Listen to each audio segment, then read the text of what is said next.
Ny taona telo amby sivifolo sy sivinjato sy arivo no efa Flou nasionaly nantoka RPSD Andriamatoa Marson Evariste ary taorian'ny fombiazana tamin'ny bentanàna ny fito ambin'ny folo sy roa arivo tamin'ny Andriamatoa Andry Rajoelina ary taorianany ihany koa ny fombiazana tao anatiny ady sarotra na tamin'ny fotoana ny Titezamita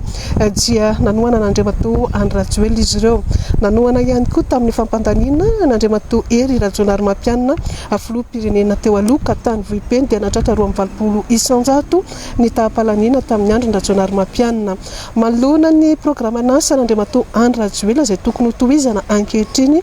dia nisafidy ny hanoana ny Flou teo aloha Andry Rajoelina ity ny antoka RPSD tarihan'Andriamatoa Marson Evariste. Aoriana fifidianana araka nambaran'izy ireo dia natateraka kongresy izy ireo ka ho fantatra mandritra izay fotoana izay ny ho mpandimbo tarika indray an'izany RPSD izany. Fa nilaza ho tsy tompona andraikitra ary tsy manakambarana amin'ireo nisitaka teo anivon'ny RPSD ny tenany fa nanantotrantitra fa izy ny Flou nasionaly ny antoko RPSD.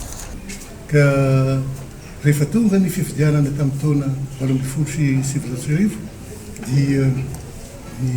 anapa-kevitra ny RPSD fa anohana n'Andriamatoa Andry Rajoelina satria nahita n'ilay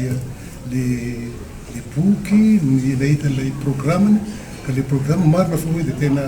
sahala amin'ny revorevy nefa ny amin'ny parapolitika ke tsy maintsy manonofilofy ihany hoe amin'ny fitondranan'ny tany sy ny fanjakana ka inonofy iny ny anatanterahana iny amin'ny réalité ino no ezahana ka dia mifahitana azy zany dia niezaka izy tamin'ny fanatanterahana n'ilay programme pesaka amin'ilay programme no efa tanteraka kanefa ny mbola pesaka no mbola atao ka hoe mbola ilasaka moa izy dia hoy izay hoe mba hahafaty manatanteraka an'io programme an'io dia hanoana azy zay ka dia zay no tapa-kevitra ary zay no nambaranay tamin'ny mpanao gazety androany dia mbola ambaranay aminareo zany fa hoe vonona anampy n'Andriamatoa Andry Rajoelina zay amin'io fifidianana dia tokony fadina mangataka disqualification satria ny fiheveran'olona zany hoe matahotra n'ilay candidat anankiray ianao zany hoe tsy te anaraka ny tena démocratie ity tsy olona anankiray ny any Andriamatoa Andry Rajoelina fa ny vahoaka malagasy ka raha milasaka ianao dia milasaka dia midikany mandresy lahatra ianao mandresy lahatra ny vahoaka malagasy hifidy ianao ka ry zareo no folo sa raika amby folo na roa amby folo izy no samy milasaka lasa adversaire anke izy roa amby folo io ka na io aza dia hita fa hoe tsy dia mbola tonga lafatra loatra ny fiheverany ny tena démocratie zany dia hoe io vahoaka io ihany no misafidy ka tia ny vahoaka ianao dia lany tsy tia ny vahoaka ianao dia tsy lany ka fa ny hoe fangatana hoe momba ny ano dia hoe disqualification hoe sy tokony ilasaka dia atao sy malagasy hoe Andriamatoa Andry Rajoelina folo taona izy mitondra n'ity firenena ity ka dia inona ny fohitana mahafaty nataon'Andriamatoa Andry Rajoelina nandritra ny folo taona no lazaina izy fa tsy gasy tsony izay nge zavatra mampalahelo hoe ary korosofahana ny toe-tsaina sahala amin'izany izao te mpanao politika fa raha ohatra mpanao politika zany dia manana ny targetrany izany démocratie zany ino ny tadiavintsika ho tena tonga lafatra eto amin'ny firenentsika fa raha ny démocratie asianao hoe disqualification sy ny sisa ary amin'ny antony sisy antony sisy fotony ka dia every fa hoe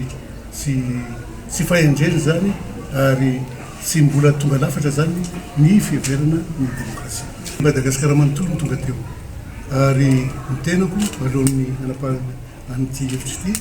dia nanao telefony stereo ka tianay hoe fantatray ny tena olona zay ka nampareronay zanakay izy iny ary zaho nametraka anazy hoe saika izy no ataoko hoe atotro amin'ny vahoaka isy congrès ataonay raha vity fifidianana ity atotro amin'ny vahoaka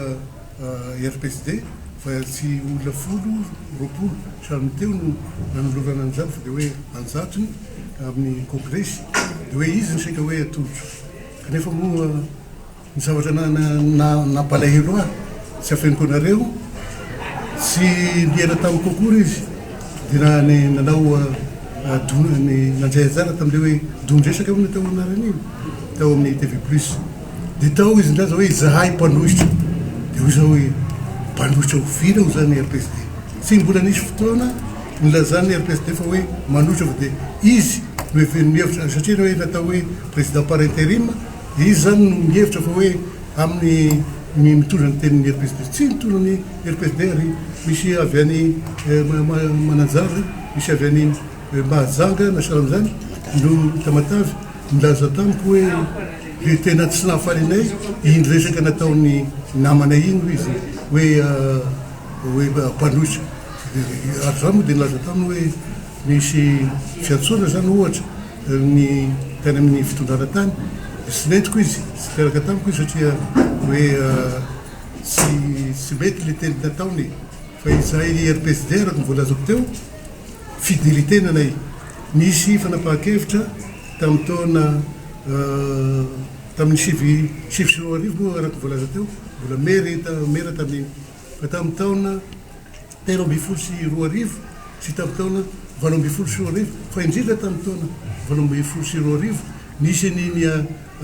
programme an'Andriamatoa Andry iny everinay fa hoe mety ho an'ny firenena marina fa hoe tena ambitieux be le programme kanefa moa ilaina ihany ny ambition amin'ny